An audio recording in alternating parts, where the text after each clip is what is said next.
Good morning and welcome to the start of chapter 2 on the River Trent campaign. Now, I've worked out from last time I've had to make a few adaptations just towards the mix and other things, just to accommodate the other species. I don't know what it is, whether it's crabs or little fish, but there's something nibbling down my boilies. So I've just transferred over to tiger nuts more as a main feed for me that I'm going to be baiting up with, and I'm going to be putting on the hook as well. But this is the start of chapter 2 on the River Trent. So let's get down onto the peg behind me and get stuck into it and show you what I'm up to. Going off previous session when I was last here catching that 28 pounder on tiger nuts and adapting to the circumstances around me. So when I'm bringing back boilies sometimes, I've noticed they've been nibbled down by something. So if it's out there for an hour, they'll be half nibbled down. If it's out there for about 2 hours, they'll be fully gone. So something with the tide and going in and out. So when the tide's doing its main turn, whether it's going in or whether it's going out, it gives a chance for a load of little fish or something in the water to come up and start attacking all the boilies. So adapting to something that doesn't get nibbled off, I've started to incorporate a load of tiger nuts into my mix. And to be fair, thinking about it even more, I'm going to get rid of the boilies completely because they can be chewed up easy, whereas these can't by whatever's out there. So I think I'm just going to probably start using tiger nuts and peanuts to do my pre-baiting with, because before this session I come down on Thursday last week before this session. This is now the Monday day, and I chucked in a load of boilies and tiger nuts, and to be fair, I don't think any carp would have got anywhere near the boilies with the amount of little fish that are in here. So yeah, I'm just going to stick with tiger nuts now. Probably just going to end up using a tiger nut, like a bit of fake plastic horn on the end that's been soaking in some like pineapple stuff for years that I've had in my tackle box, just to get away from these little critters that are destroying all the boilie mix, and to be able to target and single out the carp there. But yeah, that's the adapted mix so far. Next time you probably see it, it'll probably all just be pure nut heaven. Oh yeah. Good morning, Mr. Cow. The old walking stakes. When the tide's right out, and you can see where the come on finger, where them seagulls are, and the mud starts showing loads, and they'll come down for a drink, and all you hear is there's a big old feet get stuck into the mud and they pull themselves out.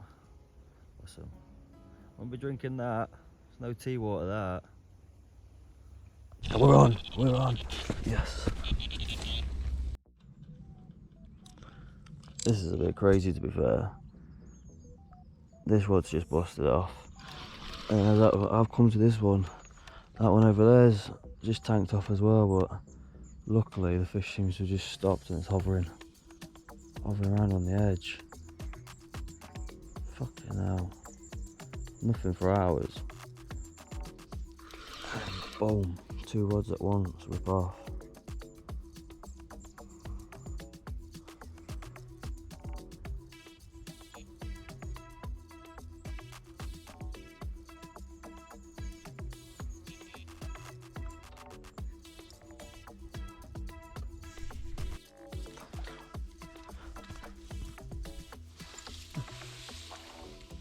And it's another barbel.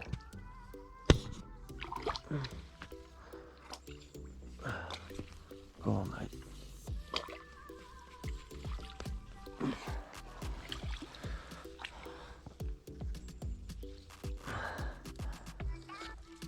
On that. Oh.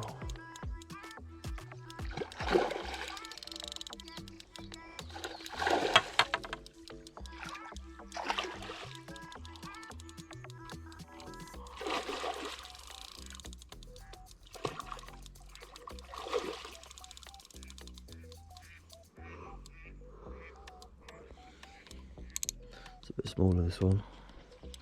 Wow, you see that bosh over there? Oh, bosh on the Trent. Big fish that were. Go my way, kid.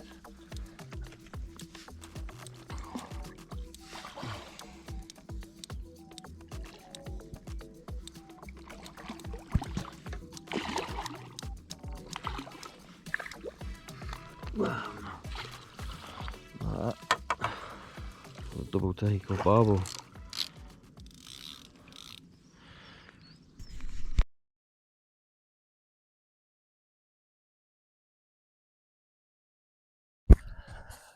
Don't know where these fish have escaped out of. They're new looking. Yeah, what a nice way to start the Tuesday morning session. Yesterday was just two barbel. And I've had this thing. There's still more fish boshing out there, over there.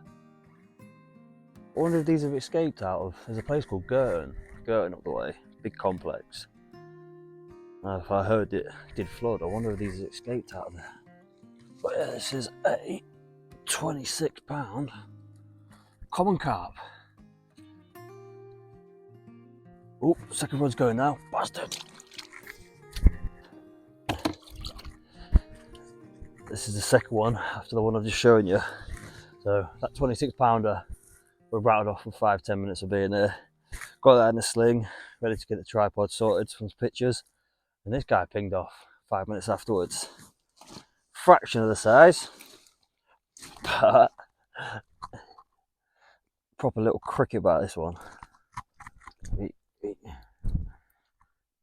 Oh, get out of here. But he's got a bit more beat up, this one. He's got the markings all over him. He's got a bit of, I don't know what that is, not too sure. But yeah, got a skinny little male. I've noticed these ones, they're not, when they've been taken line, they've not tried shooting off straight into the main flow. Both of these ones were trying to go back down into the lock. To the right of me. Well, my left looking at the camera, or when I look at the water, it'd be the right of me. But yeah, happy days. Another common carp.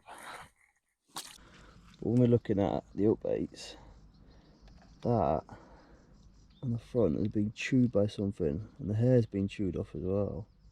So I'm guessing it's crabs. So I'm going to stick to my plastics, or crabs or crayfish or something. Stick to my plastics, my tiger nuts, knowing what I know now about this place. But yes, come on. Let's say goodbye. Common carp, 26-pounder. Thank you very much, matey. Let me get the bigger ones for me. Yeah, boy. Beautiful sunrise. About 5:30 this morning now. Been up since about 4:15. Just over an hour. Nice. 2 nights before, baiting up on the Saturday evening, ready for the Monday morning session, and Tuesday morning, and Wednesday morning session. I've got a few days off this week. Here we go, or next week coming up. See if we can get something bigger. And this is the mix now, just straight tiger nuts, no boilies or anything. I'll put a few, but maybe try a few boilies. Something nutty and fishy while I'm here, so then I can monetize and keep on top of it. Change the baits as they get nibbled down. But for when I'm not there, I need something that's going to stay out there. A good chance for Mr. Carp to come say hello. Yeah, so we've got there about 4 kilos of tiger nuts, and that's going straight out of the front of that arm, just into the flow, and just round there, get a good spread going. In we go. Yeah. All I'm doing is turning up, getting my nuts. I haven't got my catapult because I broke it on the last session, so I'm just using this little scoop. Aiming towards the slacker bit. I'm flinging my nuts out. Plop, plop, plop, plop. Hopefully there's going to be something with a bit of mass to it. That's up for some food. Baiting complete. Let's get back down here in 2 nights' time. Hopefully that will have lured something in. Fingers crossed. So these are the large ones. The only ones I could really find that were large. The other tiger nuts I've got in the past are like 3, 4, 5 mil, and I don't want that. I want big nuts. So all I do is soak them for about 24 hours. And then I boil them for 2 hours afterwards. And these ones have already been soaked and boiled. Look at them bad boys. Oh, nice glistening pearls and crunchiness. Can't love them. But yeah, that's gonna be my main mix now. So I've probably got about 3 kilos in there. By the time I'm done with that, just taking on the water and expanded a bit more. That'll be another 3 kilos there. That is what we want. We are back out Monday morning. It's not as I didn't get down here nowhere near as early as I wanted to, because I've been on nights Friday, Saturday night. This is the Monday morning about 11 o'clock. I just needed yesterday, Sunday, just to sort my head out and have a bit of rest and stuff, and spend a bit of time with the family. But yes, the horses aren't playing game either. We're getting back down there, get the barrow, get all the gear down there, and we'll get some rigs flicked out from the baiting I did yesterday, or whenever it was Saturday. Hopefully there'll be a few down there waiting for some more nom nom. It's a bit of advice if anyone's wanting to come down here and give it a go. Luna, shh! When it rains, this gets very slippy down here. So just open your legs a bit and walk on the grassy area. It saves you from falling on your bum. These are the adapted rigs so far. So it is, from what I've been told, speaking to people at the tackle shop, it is crabs that are hindering the river at the moment for whatever reason. They've obviously come up tidal from somewhere, but yeah, to get around them, just a bit of plastic, tiger nuts, a bit of plastic, tiger nuts, big tiger nuts as well. And then the boilers, I'll just keep monetising and keep bringing them back every hour or so and changing them over. Yeah, the rig so far to what's doing the business. It's going to bring this main flow rod in just to check whether the crabs or little fish have had all the boilies taken off. Yeah, all I'm doing with this bit here is got my big bank stick and jamming the butt into the rock. It's perfect. It doesn't go anywhere. But we've had a lot of rain at the moment, hence why the water level's up. We've got a low tide, so it's not a bad combination. Low tide, a lot of water in it. Yeah, it's still pretty high, but it's manageable. Let's have a look. Oh, okay, what's going on here then? This is the thing with the Trent. It's wrapped up. Oh god, that's awful. We don't want that. It's not going to catch fish. But the boilers are fine.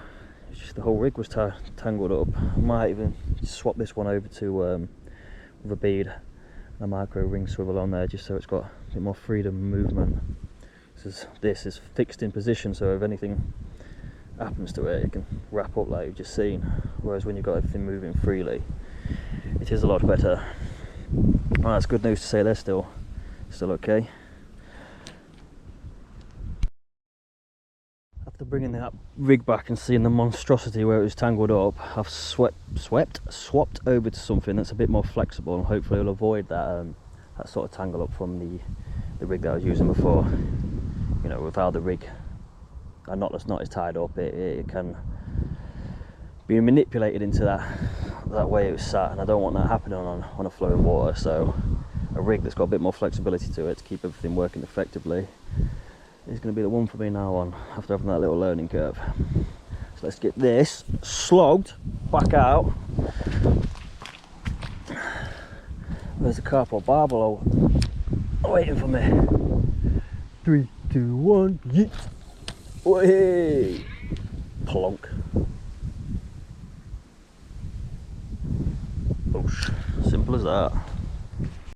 Wow, we're on! She's tanking off! Go on, son!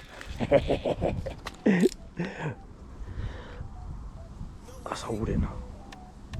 Oh, it's tanked out into that main flow. Doosh, doosh, head shakes. The barbel just, where is it?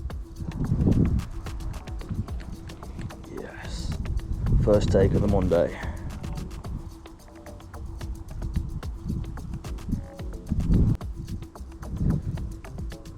Shaking his head a lot.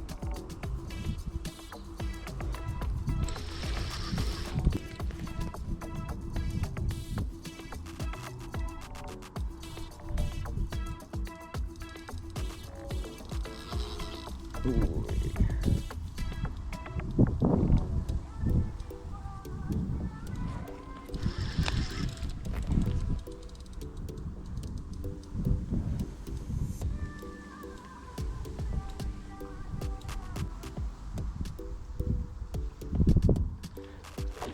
Ooh, little barbel.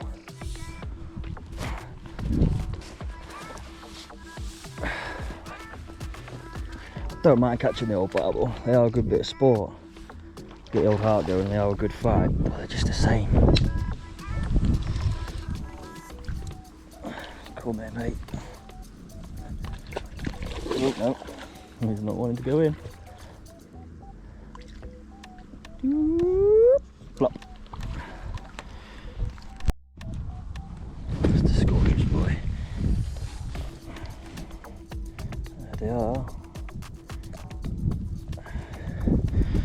The rig that's doing the damage. Slipping back. Just brought this rod back, and this is what I mean. Something. See how smooth the boil is. If it is a crab or a crayfish, you'd expect chunks to be taken out of it. But whatever it is nibbling it down, it's just pecking a fraction off at a time.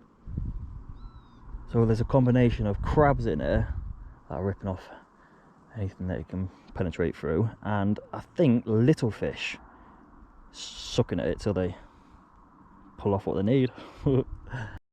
Bringing them boilies back, and they've been whittled down by whatever's in front of me now.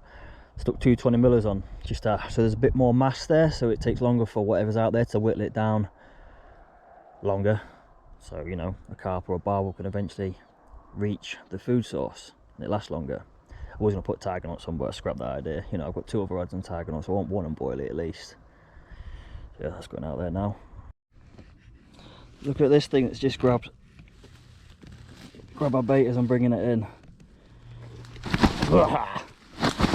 Trying to jump out, salmon jumping.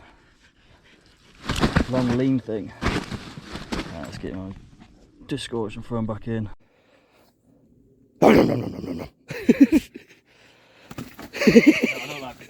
Pussy. Give me some gloves.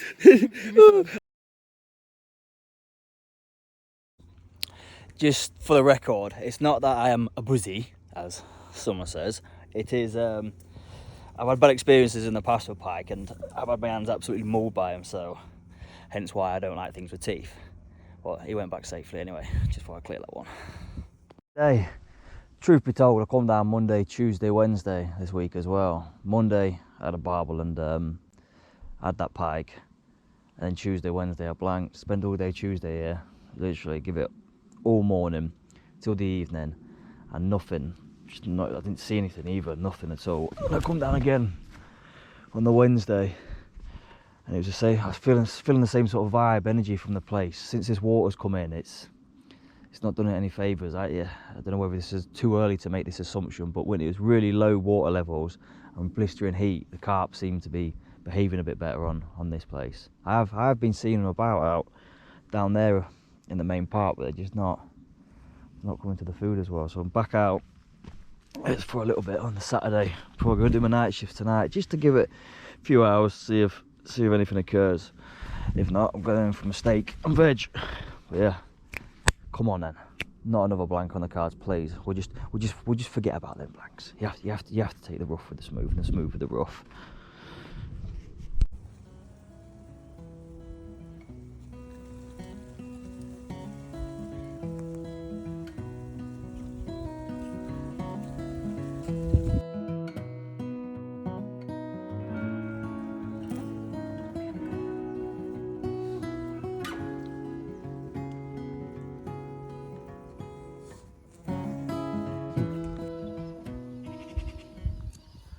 Spotted this little guy down here.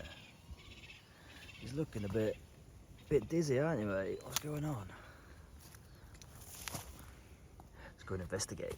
Anything I have to do to help? Nope, never mind. Do what I usually do, scare him off. These rods have been out about two hours now. Let's have a check how that hook bait's looking. What I've done as well is, last time I was there, I was still fishing the spots just at the front of the arm, but this rod I've just put a bit further up because there is a lot of water coming in, causing a vortex, and it is pulling on the lines. So I'm just wanting one rod and that slacker water a bit.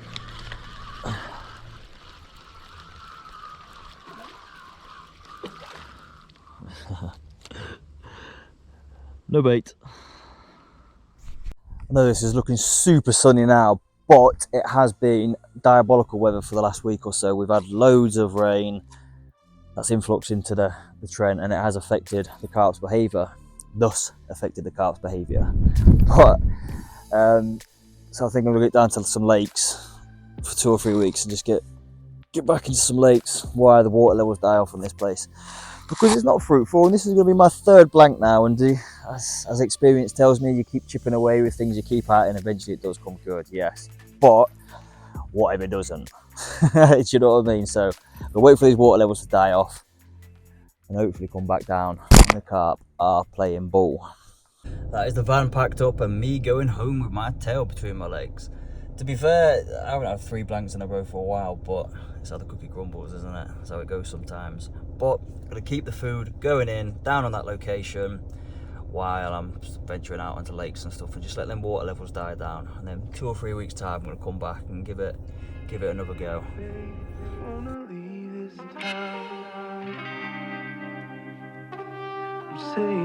Whatever, if you wanna go, I'm down.